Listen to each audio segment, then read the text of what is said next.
हावाको झोकासँगै बग्दै आएको गरिबी, हरेक पल्ट पुसको जाडोको शीतको थोपा झै शीते ज्वरो। मानस पटलमा बसेको निमोनियाको दाग झै गरिबीको दाग।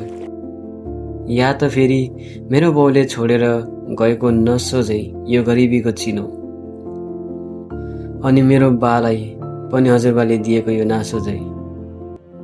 कहिले खोलामा सलक्क बगाउन सकिएन, टपरीमा धूपबत्ती बगाए झै।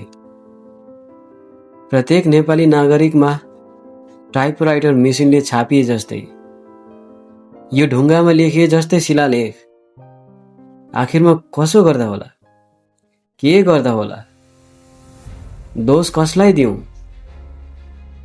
एउटा बिसाउन नमिल्ने मनको भारी 100 किलो ढुङ्गाको वजन। यो परिवेशलाई दोष दिउँ या यो परिवारलाई, या त फेरि नेपालमा जन्मिनुलाई?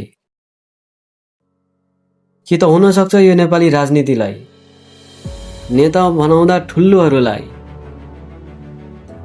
नेपाललाई ठेलागाडाको गतिमा अगाडि बढाएर बुलेटिनको सपना देखाउनलाई? कति पिढी पर्खिनु पर्ने हो अनि कति पुस्ता व्यतीत गर्नुपर्ने हो यो गरिबीको जिन मेटाउन नेपाललाई,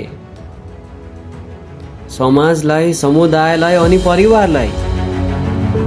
कसले मोल राखिदिने हो अनि कसले गीता लेखिदिने हो हरेक नेपालीको जो छरपष्ट छरिएर गरिबी मेटाउन हिँडेकोहरूको?